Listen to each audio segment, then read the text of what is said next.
Welcome to the Soul of Menopause, where we're rewriting the narrative of this transformative journey. From the first hormonal whispers of perimenopause, through menopause and into postmenopause, we're challenging the traditional medical approach that often reduces women's experiences to a set of symptoms. This transition isn't about what we're losing, but who we're becoming. I'm Dr. K. Corpus, and this is the Soul of Menopause. Hello, everybody. Welcome to the Soul of Menopause, the second season of our Soul of Medicine podcast. I'm Dr. Kate Corpus, and today we're opening up a conversation that so many women need and rarely get an honest talk about menopause. So today I'm so excited. I'm joined by Heidi Veraa, founder of Sundara Wellness, an Ayurvedic retreat and healing center at the Sunshine Coast in Australia.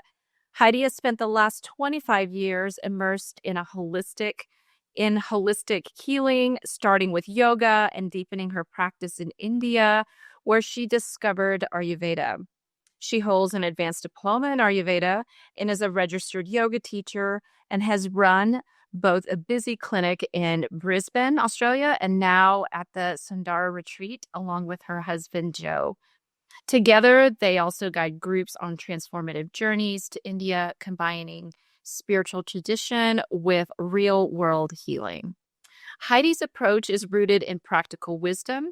Her Ayurvedic consultations use classic diagnostic tools, eye, tongue, and pulse analysis to help clients understand their constitution, habits, and life patterns. She's always learning, recently completing studies in craniosacral therapy, which I love, and currently exploring holistic counseling. She's even launched her own podcast, Inspiring Change, where she shares stories of transformation from everyday and academic voices alike. But what makes Heidi's perspective on menopause so powerful isn't just her professional expertise, it's her lived experience. After a decade teaching and facilitating workshops on menopause, she found herself right in the thick of it.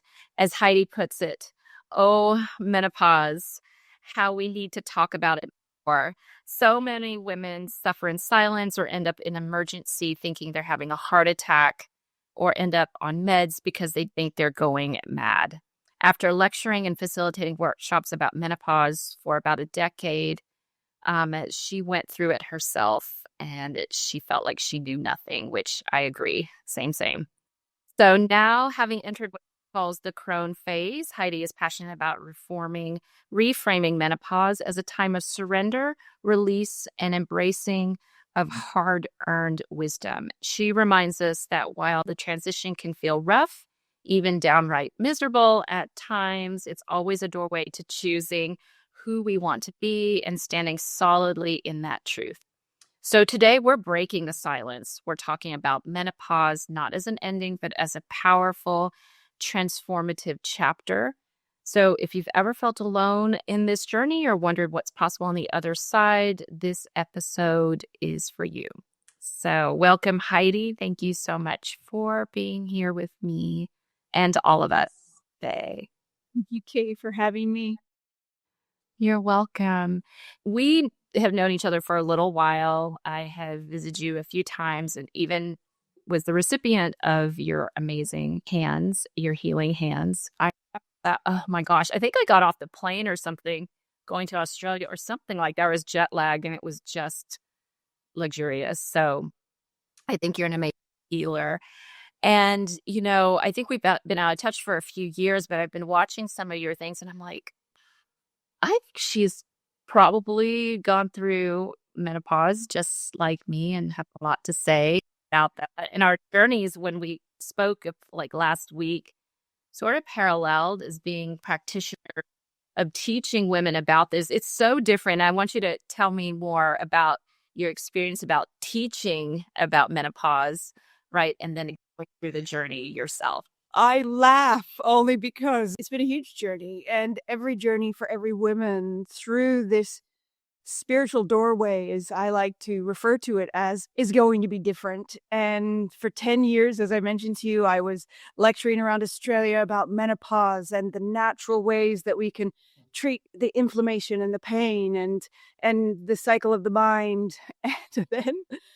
And then I went through it, and I just thought, you can only laugh, because the laugh can kind of be a little bit of a nervous also, oh my God, how did I make that through without, perhaps killing someone?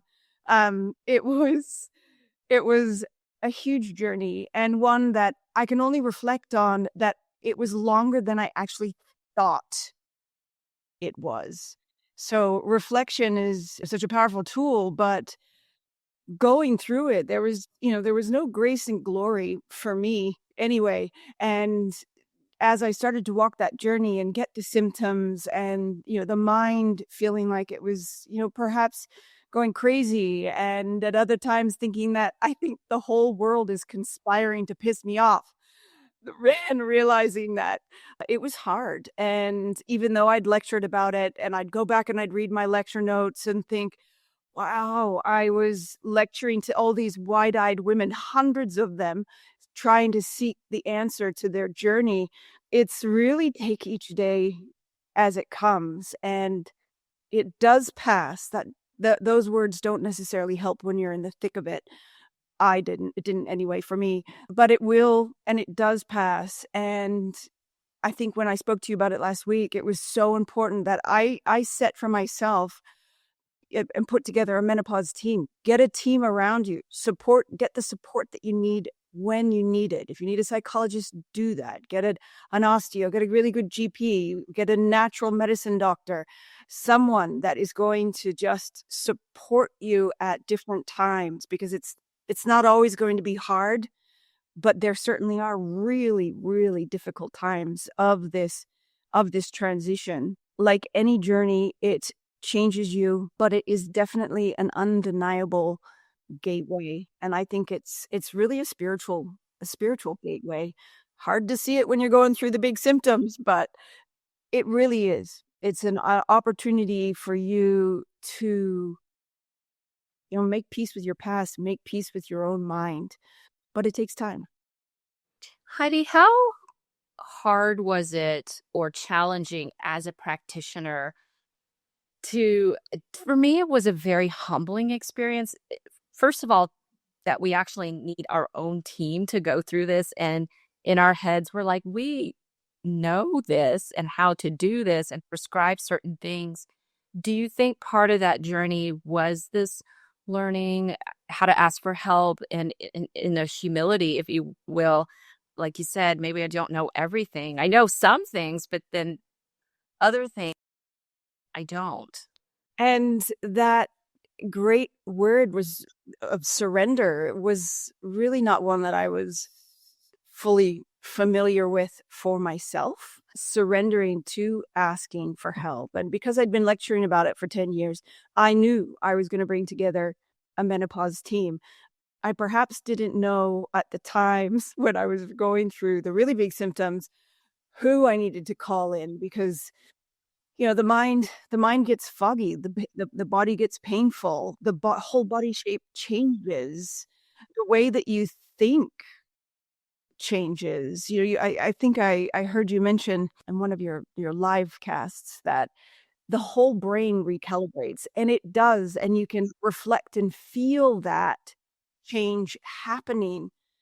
But like anything, when you're in the thick of it, and you're not thinking about the fact that our thoughts change our biology, and our hormones change with our thought experience, and we're going faster, we're having to be all of these archetypes of which we represent in our own lives, and that all starts to crumble, and you start to question yourself, and you question your abilities. And running a busy clinic and a busy wellness retreat, I would get up from bed and I'm like, I don't feel so well today. I don't feel so healthy. And I still have to stand up in front of these people and hold that space. But what I learned so much was be authentic in the moment. this is what I learned for myself. Be authentic in the moment. If I was in pain, just allow it. And also, whatever decision I made about what I needed was the right decision, because I chose to kind of use the natural medicines to walk through my journey. But there were times where I would wake up and I'd say to my husband, like, I need HRT. I am going crazy. He's like, take some ashwagandha. It's not working. Exactly. Like most women, we can shroud ourselves in the shame of the decisions of which we make. And it was like, no, I'm going to have a natural birth. And then that doesn't work out that way. Or I'm going to have a natural, walk into this beautiful gateway of menopause. And it doesn't work like that. And I just think every decision you make, embrace the slow, accept the decisions that you need to make that are going to support you through this time, and every decision you make is the right decision at that moment. I love that you said that, because I think it's like making decisions from present time. I think a lot of people either make decisions from the past because such and such happened, or in the future, any place else other than right here.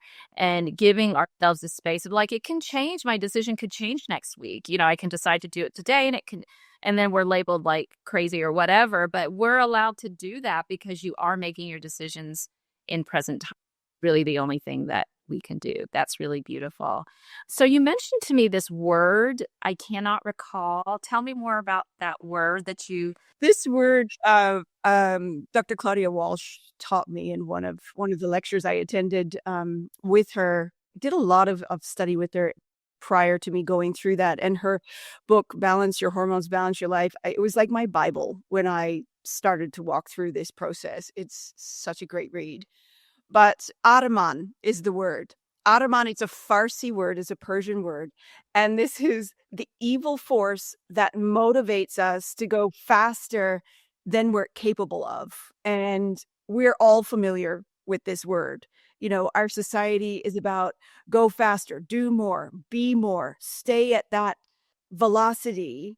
And I think Ataman comes in, that evil force comes in and goes, no, I can keep going. I can keep going at this pace that I've always done, and the stress levels that I've always done, and be all these people to everyone. And I remembered that word so many times, and like, I need to embrace the slow. Embracing the slow was not who I was.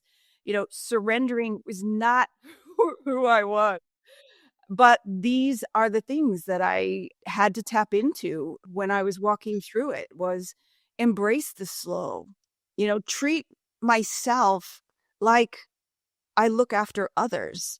We so often don't have that self-care. We're never taught to self-care. We're taught to look after others.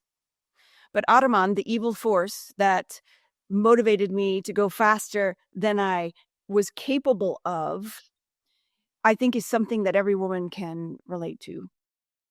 So it's menopause, not mena-go, right?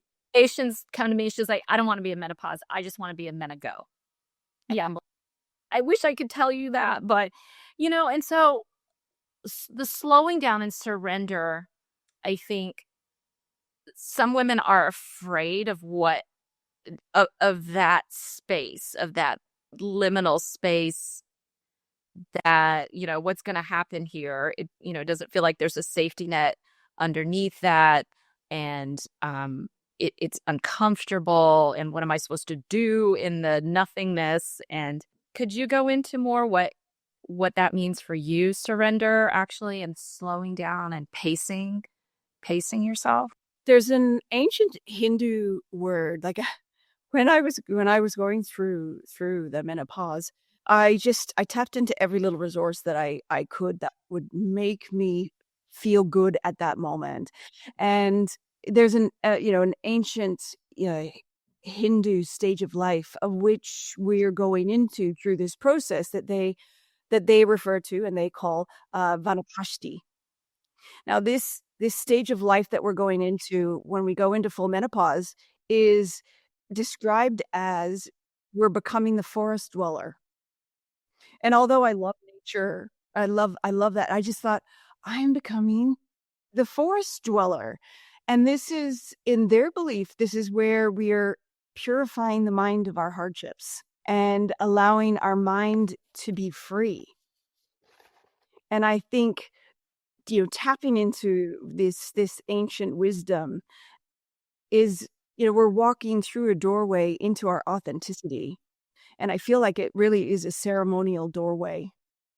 And the more that I would tap into these things, or, quotes from great teachers that I'd had. It's one of the quotes that really stuck through me through this time is from Sadhguru. And he said that, it's my responsibility for how I respond to everything.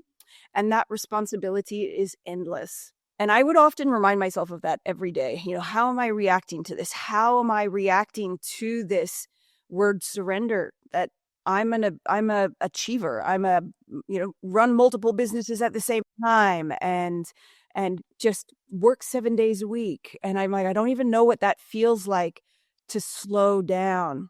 And another one of my teachers, Ron Stryker, said, this is the time where you need to embrace the mundane. I was like, mundane is not a word that describes Heidi Veraa.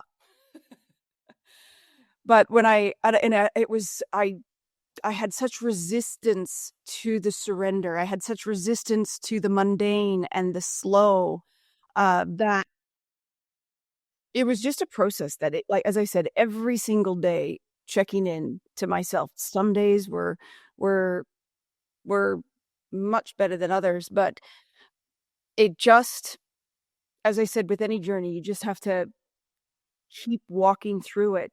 Find the gift, find the person, find the support that you need at any time going through that. And the more that there are podcasts like this, Kay, that where we're talking about it, we're normalizing it. I mean, 50% of the world is going to go through this process. And it's now there's a great buzz. Maybe it's in the circles that I twirl around in, but there is a buzz about people talking about it, about normalizing this process. And, having had a clinic and like yourself, you would have seen people that go through severe cases of menopausal symptoms. And then those who go through it, we laugh about this the other day, where, they'll come to you and they'll say, nothing happened. It just, everything stopped. I had no help, I had no pain. It just stopped. And I just got on with my life. I'm like, yay for you. Then that's bad. We can be friends. I'm not sure. But it's, yeah, I think it's incredible. And I think that I cannot tell you what your experience is going to be walking through from perimenopause to full menopause. But the more that we talk about it, the more that people share their stories. And as Mark Twain said, we'd all be infinitely surprised at how similar we are if only we shared our stories. Share your story. Tap into that group or women that are offering that support. Find the team. Find your team. Heidi, I just want to say, when we were on the call, you mentioned something about ceremony and a fire. I think you did ceremony around fire. So I was outside, and when you were saying that, I was looking at my fire pit. I'm like, okay, I'm going to do ceremony around that. That's really cool. So the image of fire, and fire had been that week. I think I was feeling even pretty fiery. And then that had come into my dreams, and it kind of penetrated my tissues. So I was at a myofascial release session, and she was working. So I have a C-section scar, like deep, and I had 2 C-sections. And there's been a lot of every time she works on it, I know, my fascia holds those memories. But this time, and maybe that conversation we had preempted this, but girl, the amount of rage I felt, like rage, it wasn't even anger. It was even like warmth. It was like deep. And I would say it wasn't even from it was even past this life. I mean, if we want to even go, I mean, it was just, I don't even, or somebody else's, or it was cultural, familial, like generational, feminine, righteous rage in my body. And it was insane. I was like, damn, have I been keeping that suppressed? Yes, I have, or repressed, or all the things for so many years. And I think you were mentioning this transition, and whatever comes up, but that's the stuff.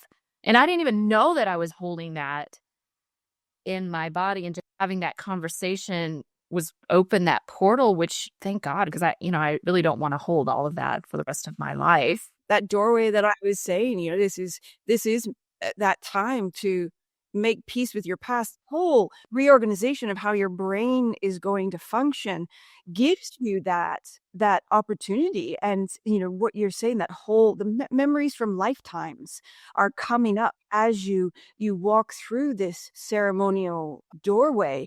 I think we hear so often of the harsh symptoms and the difficulty and the hardness and the whole changing of the way that the body looks, you look, how you sleep, everything. This is what we focus on. And what I brought into part of my journey is the ceremonial side, the sacred side, that making peace with